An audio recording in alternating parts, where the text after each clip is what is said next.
back. This is Talk 1380 WAOK, the voice of the community. Call in 448-922-2703. So let's read some Facebook comments, because that's what I always love doing during the show, because it gives you the real id and zeitgeist of what's going on out there. We got Leonard, who says, why don't you ask white men why they don't take care of their kids? This foolishness about personal responsibility is ridiculous. All right, Leonard, keep going on down. We have got Mike Johnson, who says, only Bob Potatoes within Black Women's History Month would drag his sisters. Unbelievable. All right.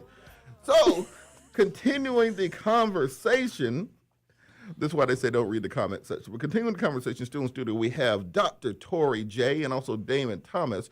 So we rushed into the conversation last segment. I want you to give you guys an opportunity to introduce yourselves and explain your organization. I'll start with you, Dr. Torri. Well, I run the Fatherless Generation Foundation. I actually founded it in 2010. And I did that because I met my father in, 2003, I think it was. So I was 31 years old when I met him. And I actually went out looking for him because at that point I needed a father. So I'm 31 needing a father. And so the Fatherless Generation not only reunites fatherless children with their dads, they actually, one of the things that I want to focus on that we do is we help elevate the understanding of family values. So often we want to just talk about fatherlessness. We want to just have the conversation of all the statistics. But one of the things we do is we're eradicating that by helping children through peer groups, through Boys and Girls Clubs. We're actually in 31 states, 87 cities. We have 90 peer groups going at the end of May. There will be a total of 90, where we're helping fatherless children alleviate stress, cope with not having their father, emotionally heal.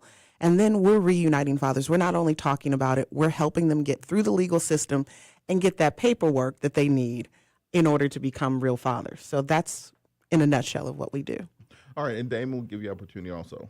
I'm Damon Thomas with DT Productions.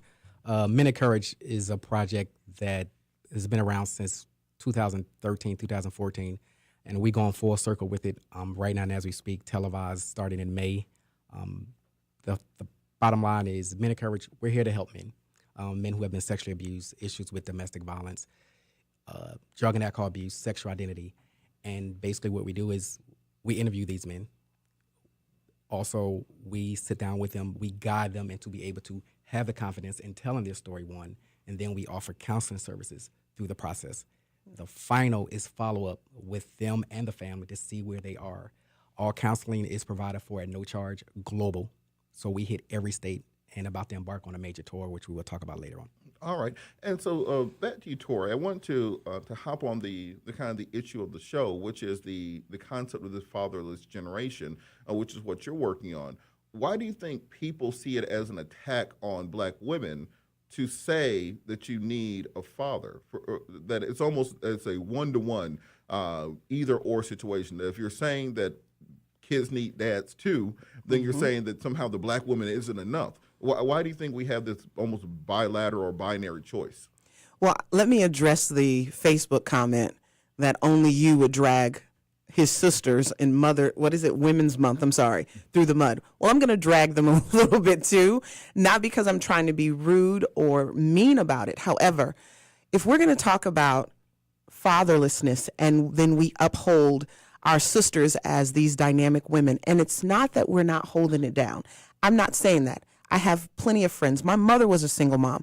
However, there are men fighting and vying to be in the lives of their children. And the women believe for some reason, because they're the mother, that they have all of the rights and all of the say-so. Now, somehow legislation has agreed with them. So when men want to say, I have a child out of wedlock, guess what? You have no parental rights. And somehow we as a society we've agreed with that. We've agreed and said, that's fine. And really fatherlessness is because men don't want to be involved. I hate to tell you guys, but I don't see that. I'm on a nationally syndicated radio show quite often. I do a lot of work, and we receive 1,200 calls a month on average from men looking to be reunited with their children. So if there is not an issue with men fighting to be in the lives of their children, then somebody has to tell me something different, because I haven't heard that. I haven't heard, and I know propaganda tells us. Propaganda says, oh, black men are walking out. Even the person said, well, why aren't we talking about white men walking out and not taking care of their kids? There's an issue with fatherlessness in all races. However, African Americans have the highest number of fatherless homes or single parent households. But I got to tell you, if you guys want to live with this stigma that our sisters and our mothers are saints and that they are doing everything right, then you have truly been misled. And, it's interesting on that point, because it's not a bilateral thing. It's not as if we're saying that because children need dads, that the single mother can't do it herself. Of course you can do it yourself. After my dad died, my mother raised me and my sister and my little brother and sister. But what we have to do is stop that from being the norm, stop that from being the rule instead of the exception. Because every sociological, psychological, clinical, financial study, every piece of doctrinal work that has been done says that having that father there helps.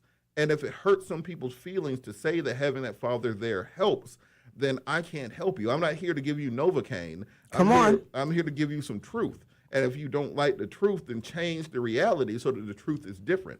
People always have this conversation about why hip hop is the way that it is, and they want to change the hip hop music. No, don't change the hip hop music.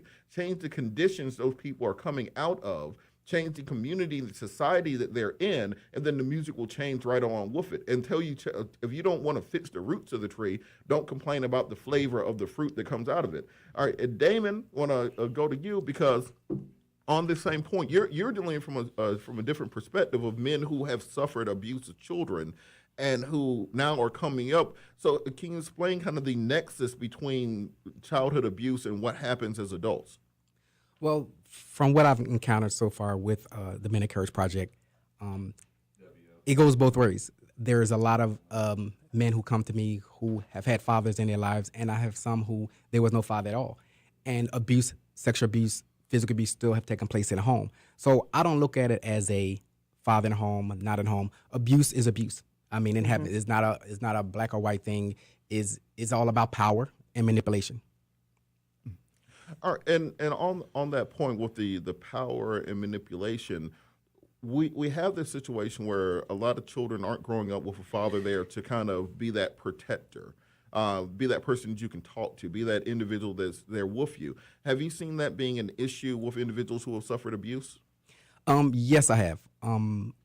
Again, I get a lot of calls from young men who said there was no father in the home, and they feel as though if their father was there, the abuse wouldn't have taken place. I get all the time. And myself, I come from a two-parent home, and I've experienced sexual abuse by two females at a younger age. So I kind of see it from both ends. All right, we're going to get more into this after the break. Once you guys are calling, we're going to get to some phone calls. Y'all act right on the phone calls. Call in 404-892-2703. News and Talk 1380 WAOK.